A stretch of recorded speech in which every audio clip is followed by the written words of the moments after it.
The world economy went into recession in 2009 and commodity prices collapsed, yet sub-Saharan Africa stayed out of recession, gives us a very good piece of anecdotal evidence about this structural transformation. So there's at least 5 factors going on that I think explain this structural transformation.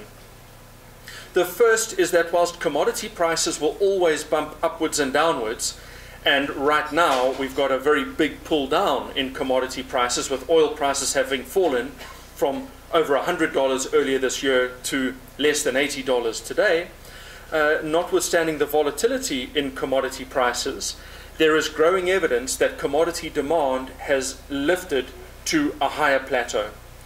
And that even though prices might be low or lower than the boom of the mid-noughties, commodity demand is elevated, and that elevated demand comes from the structural transformation that's going on in the rest of the world, in other emerging economies such as India, China, parts of Latin America, and Eastern Europe, is a dramatic shift in country balance sheets from having been distressed 15 years ago. The HIPSES, the highly indebted poor country list, was dominated by sub-Saharan African countries.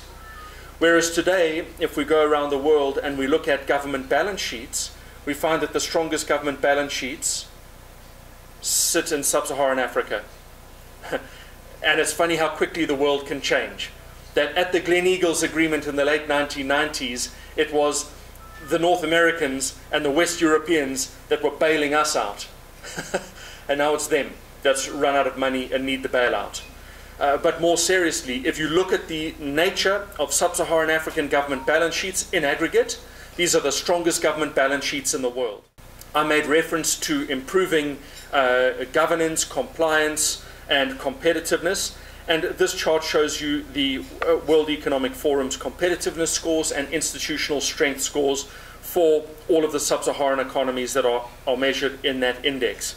The trend isn't, the scores don't improve without interruption. They do wobble, but they are on a clear trajectory upwards. If you have a functional demography, you have a very powerful potential ingredient in lifting social welfare and producing economic improvement. What I mean by a functional demography is that you have a growing population with increasing access to education and healthcare. All 3 of those ingredients are increasingly evident in sub-Saharan Africa. There is certainly a growing population, and there is, without question, improving access to education and healthcare. How do we know that? Well, just look at the life expectancy data if you want anecdotal evidence that healthcare access is improving. Urbanization in sub-Saharan Africa is modest. And with industrialization and rising economic affluence, you get growing urbanization. And the urbanization you can see in sub-Saharan Africa sits just at 40%. So the subcontinent will get into the business of building some more megacities, cities with populations of 10 million plus, names that are relatively small today. But just to underline these couple of points. First, there is a long, rich, deep history in economics and economic history and politics of understanding the role that connecting with others plays. Connecting with others is not an unambiguously good thing. There is scope for dysfunctional connection, and I've made reference to slavery, colonization, the hollowing out of economies, core periphery theory from economic history. But the moment we can achieve functional economic integration, we are onto one of the most powerful ingredients that can permanently lift and improve incomes per capita, human development indices, and more. While South Africa's highest at 66.7, most of South Africa's 66.7 is made up not of connecting to the region, but of connecting to the rest of the world. South Africa hasn't achieved regional connectedness. So this story that we get back in my home of Johannesburg about South Africa being the window to Africa is perhaps somewhat of a nonsense. South Africa hasn't connected to the region in anywhere near its capability.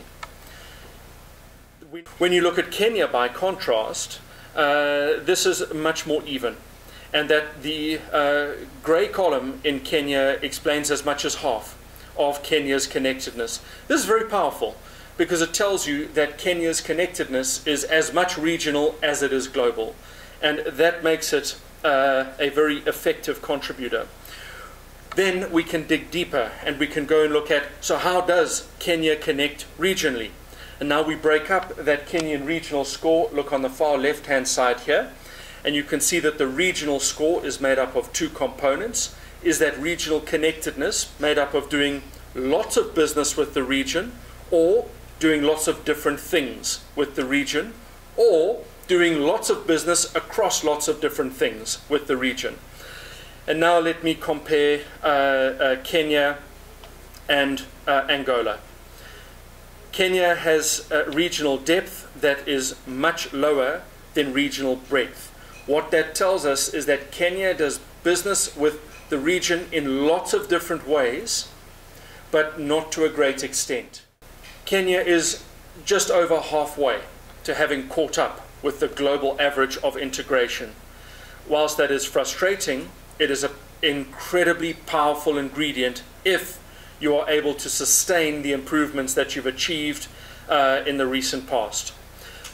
When we think about what makes up that economic integration, of the score of 55, 20.5 is made up by regional breadth. That tells us that the integration that your country has is with the region mainly, and that it is granularized integration. That is an incredibly powerful contributor to your prospect. So Kenya's index improves from 51.5 to 55, and this makes you the second fastest rising integrator in the region. The only country that has risen quicker than you over this measurement period is Rwanda. All countries are showing rising integration, and you get a sense here of the different forms of integration. So Kenya goes from 51.5 to 55, South Africa goes from 61.1 to 66.7, and there you see Rwanda going from 40 to 47.1. So Rwanda's improvement is almost a 20% improvement, but you have to factor in the base, that Rwanda started on a base of 40, whereas you started on a base of 51.5. But this is not about country competitions or cluster competitions. Here we show you the data across the cluster. Instead, this is recognizing that we have in our midst a very powerful, sustainable feature that will contribute to lifting economic competitiveness, industrial competitiveness, business robustness, and that can translate into the permanent improvement of socio-economic welfare in countries.